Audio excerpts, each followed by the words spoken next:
Doctor ortho Ayurvedic oil and capsule. अब दर्द भी घुटने टेकेगा। सुप्रीम कोर्ट ने एनडीए सुधारों पर केंद्र से मांगा जवाब। अदालत ने संस्थागत ढांचे को मजबूत करने पर दिया जोर। राधाकृष्णन समिति की सिफारिशों पर प्रगति तलब। केंद्र को 3 सप्ताह में विस्तृत हलफनामा दाखिल करना होगा। सुप्रीम कोर्ट ने दारा सिंह के रिमिशन पर नाराजगी जताई। सजा समीक्षा बोर्ड को निर्णय लेने का निर्देश। कोर्ट ने कहा वरना हम लेंगे फैसला। ग्राहम स्टेन्स और बेटों की हत्या में उम्र कैद काट रहा दारा। बेघर लोगों के मताधिकारी पर दिल्ली हाई कोर्ट ने चुनाव आयोग को जिम्मेदारी याद दिलाई। कहा हर मुद्दा कोर्ट पर नहीं डाले। चुनाव आयोग ने मौजूदा नीति और एसओपी बताई तो हाईकोर्ट ने ठोस उदाहरण और आंकड़े मांगे। एससीबीए अध्यक्ष चुने जाने पर सीजे सूर्यकांत ने प्रदीप राय को दी बधाई। कहा समन्वयपूर्ण संबंध बनाए रखें, युवा वकीलों को बढ़ावा दे। प्रदीप राय ने कहा आपका मार्गदर्शन हमारे लिए अमूल्य।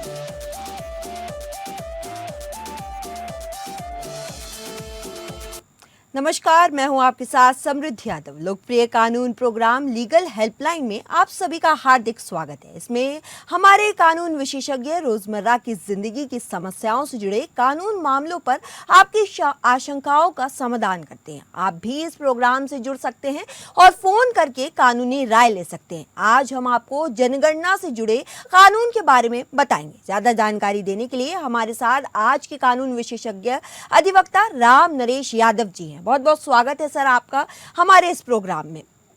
अगर आप भी जनगणना से जुड़े कानून पर कोई सवाल पूछना चाहते हैं तो आप फोन करके राय ले सकते हैं। हमारा फोन नंबर है 0120612793 और एक साथ 0120612793। चलिए आइए आज हम जानेंगे।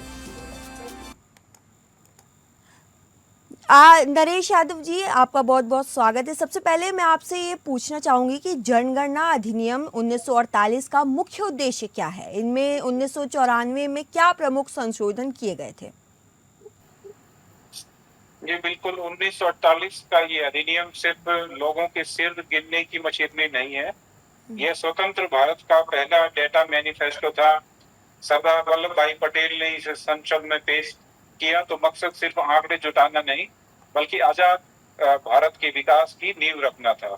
इसके मुख्य रूप से 3 मजबूत स्तंभ है। सबसे पहला तो ये गोपनीयता का अभेद्य कवच यानी कॉन्फिडेंशियलिटी, जो जनगणना में नागरिक द्वारा दी गई जो व्यक्तिगत जानकारी है उसको कानूनन पूरी तरह गुप्त रखा जाता है।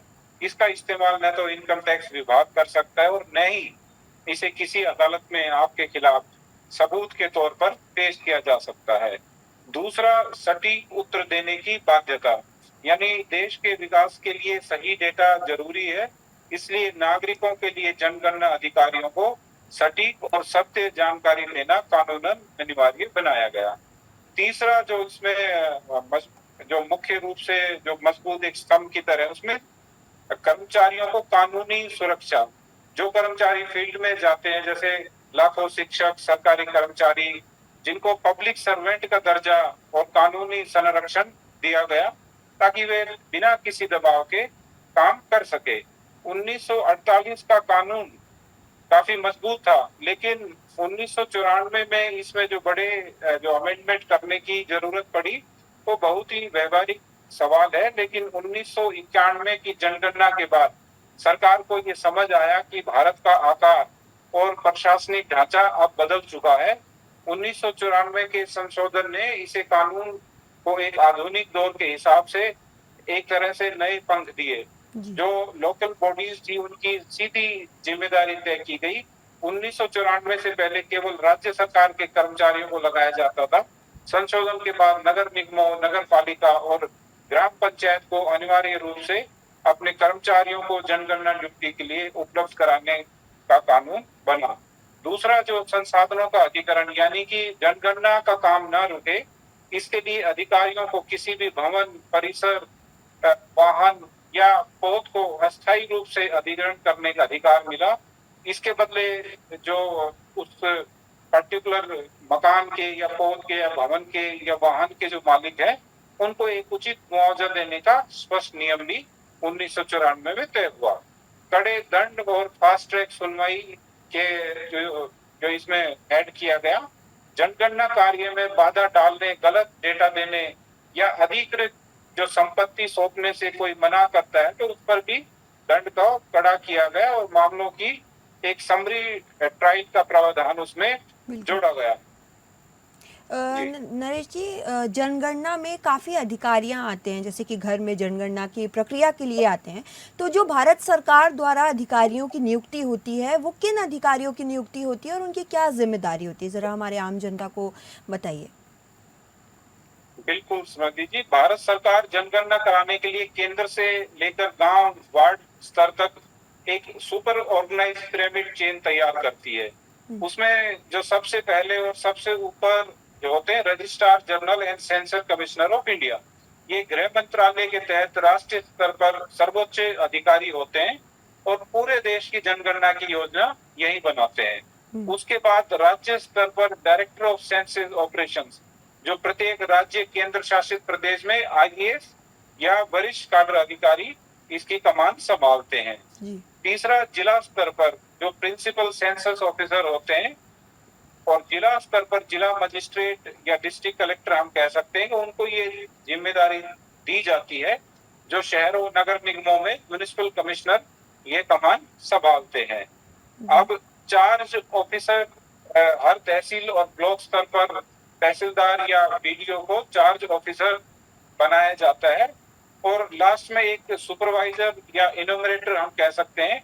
ये एक सबसे अहम जमीनी दस्ता है जो प्राथमिक माध्यमिक विद्यालय के जो शिक्षक या जो क्लर्क या अन्य स्थानीय सरकारी कर्मचारी जो सीधे घर घर जाकर आंकड़े जुटाते हैं।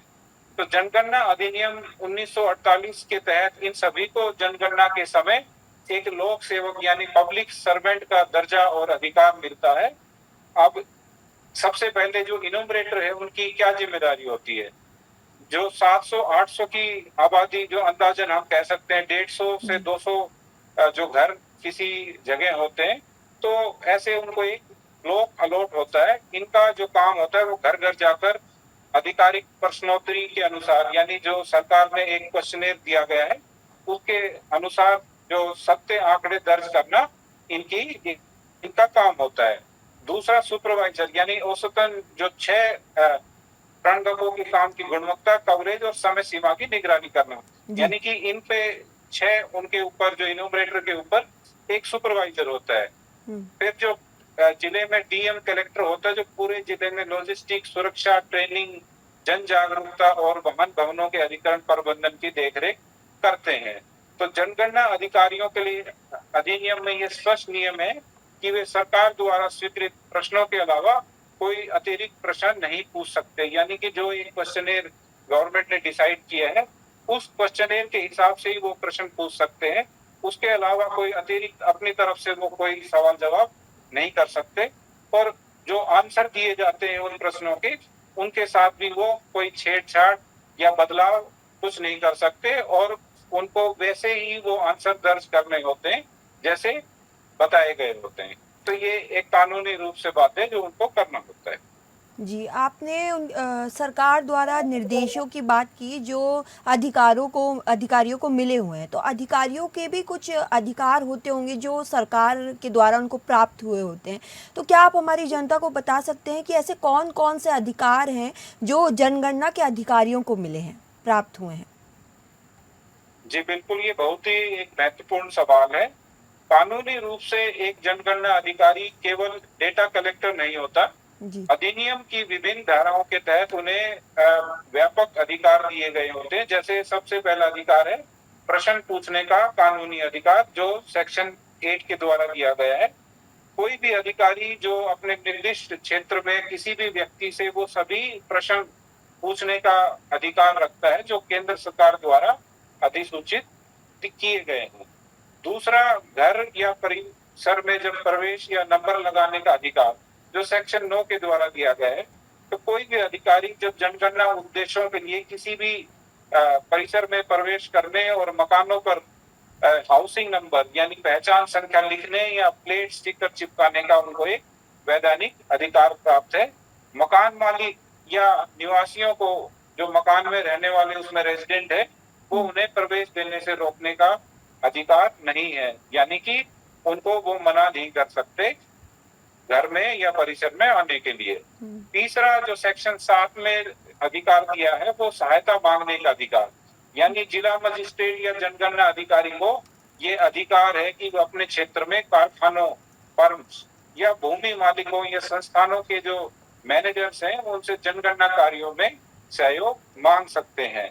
अब एक शेड्यूल फॉर्म भरने का जो निर्देश जो सेक्शन 10 में दिया गया है, अधिकारी किसी भी संस्थान, हॉस्टल या अस्पताल या कारखाने के मैनेजर या मालिक को जनगणना शेड्यूल खुद भरकर सौंपने का लिखित निर्देश दे सकते हैं। सेक्शन 5 में लोक सेवा का कानूनी कवच, यानी जो सभी जनगणना अधिकारी हैं जो पहले आईपीसी और अब बीएनएस के तहत पब्लिक सर्वेंट का दर्जा उनको प्राप्त है, उनके काम में बाधा डालना या उनके साथ दुर्व्यवहार करना सीधे सरकारी काम में बाधा डालने का गंभीर अपराध माना जाता है। जी, आपने बाधा डालने की बात करी। ऐसे बहुत कहानी सामने आती है कि जनगणना के समय कई लोग गलत अपनी जो है जानकारी देते हैं या गुमराह करने की कोशिश करते हैं, कई बार दुर्व्यवहार करते हैं अधिकारियों के साथ। तो उस समय क्या दंड दिया जा सकता है उन लोगों को जो अधिकारियों के साथ गलत व्यवहार करते हैं या गलत जानकारी देते हैं या बाधा डालने की कोशिश करते हैं? जी बिल्कुल, जनगणना कोई ऑप्शनल सर्वे नहीं है, यह एक वैधानिक दायित्व यानी एक स्टैट्यूटरी ड्यूटी है। अगर कोई व्यक्ति इसमें अड़ंगा डालता है तो कानून में इसके लिए कड़े कानूनी दंड का प्रावधान है। अब सबसे पहले हम बात करें सेक्शन 11 की। गलत जानकारी देना या जानकारी देने से मना करना। अगर कोई व्यक्ति जानबूझकर झूठ बोलता है, गलत उत्तर देता है या उत्तर देने से साफ मना करता है तो कानून में उसे 1000 रुपए तक का जुर्माना लगाया जा सकता है। अगर कोई व्यक्ति काम में रुकावट डालता है या घर में किसी अधिकारी को, जनगणना अधिकारी को घुसने नहीं देता तो सेक्शन 11 के तहत जो नागरिक जनगणना अधिकारी है उनको प्रवेश से रोकता है या मकान पर लिखे हाउस नंबर यानी नंबरिंग या मार्क को मिटाता है। क्योंकि आपने देखा होगा कि जब जनगणना अधिकारी आते हैं तो एक वो घर पे मार्किंग करते हैं ताकि उससे कोई और अधिकारी आता है तो उनको ये पता लगे कि इस घर में जनगणना हो गई है। हाँ। तो ऐसे मार्क को जब कोई हटाता है या मिटाता है तो ये भी अपराध है। अब जो अधिकरण का उल्लंघन यानी जो 1994 के जो अमेंडमेंट हुए हैं, यदि कोई व्यक्ति जनगणना के लिए जो अधिकृत किए गए वाहन, भवन या संपत्ति को सौंपने से मना करता है, जैसे जनगणना के लिए कलेक्टर ने डिसाइड किया कि यहाँ पे एक ऑफिस, सपोज किसी एक कॉलोनी में एक मकान है, खाली है या जैसे भी है, तो चाह रहे हैं कि उसमें एक रूम लेकर जनगणना कार्य किया जाए। अगर कोई उससे मना करता है, क्योंकि ये स्टैट्यूटरी ड्यूटी सभी की है कि उसमें सहयोग करना, तो ऐसे मना करने पर 3 महीने की जेल, जुर्माना या दोनों की सजा हो सकती है। यदि इस कानून का जो सबसे न्याय संगत पहलू है, ये कानून अधिकारियों को कोई ब्लैंक चेक नहीं देता। अगर कोई जनगणना अधिकारी गड़बड़ी करता है तो उसके लिए भी सजा के सख्त प्रावधान है। जैसे अगर कोई अधिकारी ड्यूटी से भाग जाता है या ड्यूटी करने से मना करता है तो ऐसे कर्मचारी को ऐसा करने पर 1000 रुपए तक का उनके ऊपर भी जुर्माना हो सकता है। या वो एक ब्रीच ऑफ कॉन्फिडेंशियलिटी यानी गोपनीयता का कोई अधिकारी उल्लंघन करता है। अब किसी अधिकारी ने जनगणना डेटा इकट्ठा किया, सबसे पूछताछ की, अगर उस डेटा को वो सार्वजनिक करता है, किसी तीसरे पक्ष को बेचता है, निजी फायदे के लिए उसका इस्तेमाल करता है, तो उसे भी। चलिए, जनगणना पे आगे की जानकारी के लिए एक बार फिर जुड़ेंगे राम नरेश यादव जी के साथ। सर, अगला सवाल मेरा आपसे है कि जनगणना अधिनियम में आपने गोपनीयता की बात करी थी, तो गोपनीयता की क्या विशेषता है, क्यों वो उसके क्या विशेष महत्व दिया गया है उसको, और इसका उल्लंघन करने पर क्या परिणाम हो सकता है? जी बिल्कुल, गोपनीयता सिर्फ एक नियम नहीं है, जनगणना की आत्मा, हम एक तरह से उसको कह सकते हैं कि this is heart and soul of the census. यदि जनता को ये डर हो कि उनके द्वारा दी गई जानकारी का इस्तेमाल उनके खिलाफ हो सकता है, तो कोई भी सच नहीं बोलेगा। ये एक तथ्य है। तो इसके पीछे 3 मुख्य कारण है: डर मुक्त और सटीक डेटा। जब किसी नागरिक को पता होता है कि उसकी निजी जानकारी 100% सुरक्षित है, सिक्योर है, तभी वो बेझिझक होकर अपनी सही स्थिति बताता है। बिना सटीक आंकड़ों के देश का बजट या योजनाएं सही बन नहीं सकती, ये हम सबको पता है। अगर हमारे पास एक सही आंकड़े होंगे, तभी देश का सही विकास और योजना सरकार तैयार कर सकती है। दूसरा, अगर डेटा का गैर राजनीतिक उपयोग होता है। जनगणना का उद्देश्य राष्ट्र निर्माण के लिए नीतियां बनाना है, न कि नागरिकों पर नजर रखना या उन पर कोई कार्रवाई करना। अदालत में भी नो एंट्री यानी अधिनियम की जो धारा 15 है, उसमें स्पष्ट नियम है कि जनगणना में दिया गया कोई भी बयान किसी भी सिविल या क्रिमिनल कोर्ट में एक एविडेंस के तौर पर इस्तेमाल नहीं किया जा सकता। कानून में इसके लिए बहुत ही कठोर प्रावधान है। डेटा सुरक्षा से खिलवाड़ करने पर 2 स्तरों पर कार्रवाई हो सकती है। सबसे पहले तो जेल और जुर्माना का। यदि कोई जनगणना अधिकारी किसी व्यक्ति की निजी जानकारी सार्वजनिक करता है या किसी निजी कंपनी को बेचता है या किसी अनधिकृत व्यक्ति को शेयर करता है, तो उसे जेल और जुर्माना दोनों हो सकते हैं। दूसरा, सेवा से बर्खास्ती यानी आपराधिक मुकदमे के अलावा संबंधित कर्मचारी को उसकी सरकारी नौकरी से तुरंत निलंबित या सेवा मुक्त भी किया जा सकता है। ये याद रखने की बात है कि ये सुरक्षा केवल आम नागरिक को नहीं मिलती, बल्कि डेटा संभालने वाले हर अधिकारी पर ये कानूनी तलवार लटकती रहती है कि एक भी आंकड़ा बाहर लीक ना हो। जनगणना अधिनियम में राम नरेश जी धारा 3 और 4 का बहुत महत्व है, तो एक बार हमारी जनता को उसकी जानकारी दे दीजिए कि धारा 3 और 4 है क्या। बिल्कुल, जो धारा, ये सवाल पूरे कानून के स्टार्टर की है, यानी कि इट इज अ स्टार्टर की ऑफ द होल लॉ। जनगणना अधिनियम 1948 की जो धारा 3 है, वह मुख्य कानूनी स्रोत है जो केंद्र सरकार को देश की जनगणना कराने का एक असीमित अधिकार देता है। इसमें 3 मुख्य बिंदु है जो किसी भी सबसे पहला तो जो सोवरेन राइट, यानी धारा 3 में स्पष्ट ये कहा गया है कि केंद्र सरकार जब भी उचित समझे अधिकारी गजट में अधिसूचना जारी करके भारत के पूरे क्षेत्र या उसके किसी भी भाग में जनगणना कराने का इरादा घोषित कर सकती है। ये वही धारा है जिसके कारण अधिनियम में हर 10 साल की कोई कानूनी बाध्यता नहीं है। सरकार स्थिति और आवश्यकता के अनुसार अधिसूचना जारी करके जनगणना करा सकती है। जैसे ही धारा 3 के तहत गजट में अधिसूचना प्रकाशित होती है, पूरा प्रशासनिक अमला कानूनी रूप से जनगणना की प्रक्रिया शुरू करने के लिए बाध्य हो जाता है। अब धारा 4, जिसे हम जनगणना का human resource and administrative engine कह सकते हैं, धारा 4 के बिना धारा 3 केवल एक कागजी आदेश बनकर रह जाती है। धारा 4 के तहत नियुक्ति और अधिकार इस प्रकार तय होते हैं। सबसे पहले तो रजिस्ट्रार जनरल की नियुक्ति होती है। धारा 4 के तहत केंद्र सरकार भारत के जनगणना आयुक्त यानी सेंसस कमिश्नर की नियुक्ति करती है, जो पूरे देश का मुख्य सूत्रधार होता है।